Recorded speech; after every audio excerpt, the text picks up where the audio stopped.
Hey, I wanted to tell you a little bit if you're looking, maybe you're looking for stuff to watch and want to know what I think about it for some reason. Anywho, on Netflix, there's a series called Dead to Me, and I recently finished season 2. So these are my thoughts on seasons 1 and 2 of Dead to Me, starring, has Christina Applegate in it, and then it has, I can't remember the other woman's name, but I've seen her in other stuff. She's really good. I really like her. Anyway, Dead to Me, yeah, so here's just my thoughts on it. You can watch the trailer on your own time. I feel like my dog is super loud right now. Like he was completely quiet, and I go to, shoot a video, and like he's got to walk everywhere. Dead to Me. Okay, here's what I like about it. I really like the interplay between Christina Applegate's character and the other woman in the show. Their personalities are very, very different, and I like how they play together.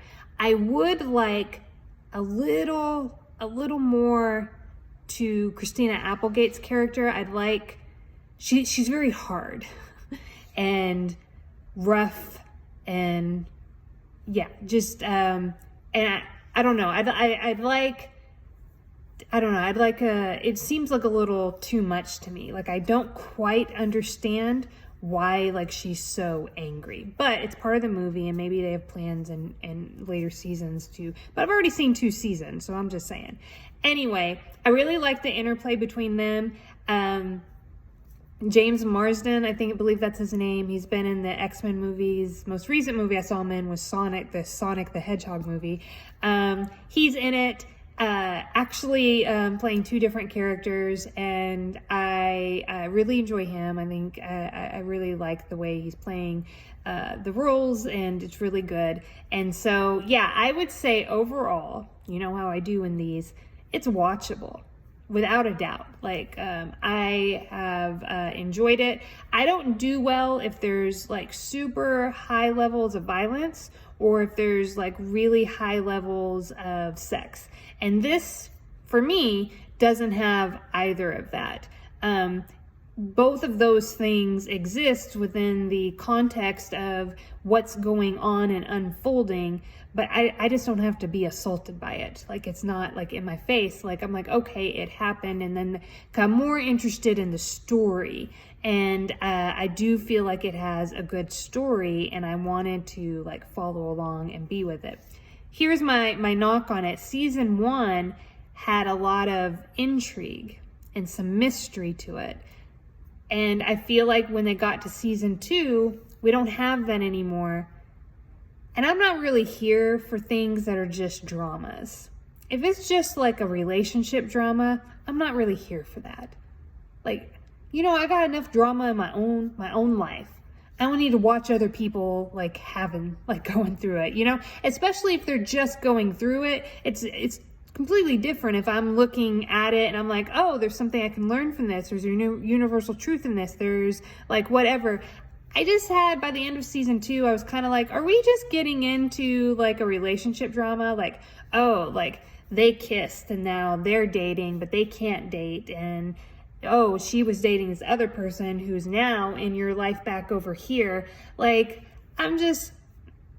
it's not really like my thing. And so if that's all that it is, like, then I'm not really there for that. So I felt like the show kind of lost some of the mystery and intrigue that it had going for it in season 1. I mean, especially the beginning of season 1. And shows do this a lot.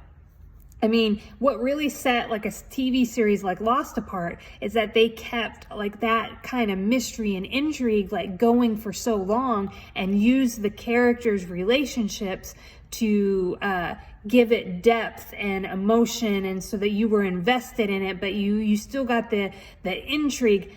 I feel like a lot of shows get mystery and intrigue, like they're like, okay, we got it in the pilot and the first few episodes, but then we let you know what it like. We solved the mystery, and now we're just a show. Like, I feel like they lose it, and so I wonder if this show is kind of losing that. I'm kind of like 50-50 on if I'm gonna like stick around for season 3 or not. It was kind of I mean, Kelsey watched this show and he quit watching it through the middle of season 2. He was just like, it's not, like, I have no reason to finish this. And it was kind of like, I'm a person, like, I finish things. So, like, I was like, well, I've got to finish the season. I started it. It's got to be especially bad for me not to, like, finish it. But by the end of season 2, it was like, I guess, like, the middle of it, that was kind of a slog. But by the end of it, I was like, okay, I get this, and I like it, and we're starting to maybe dig away at the layers and Christina Applegate's character. But I do, like, I want more. So I want, like, the character that I can admire, and I want more of that, or I want to see, like, the other characters learning that. So, you know, I'm always big into things being edifying. So anyway, that's my thoughts on Dead to Me, and definitely watchable. So, like, if you need to kill some time looking for new content, I say, yeah, definitely give it a shot.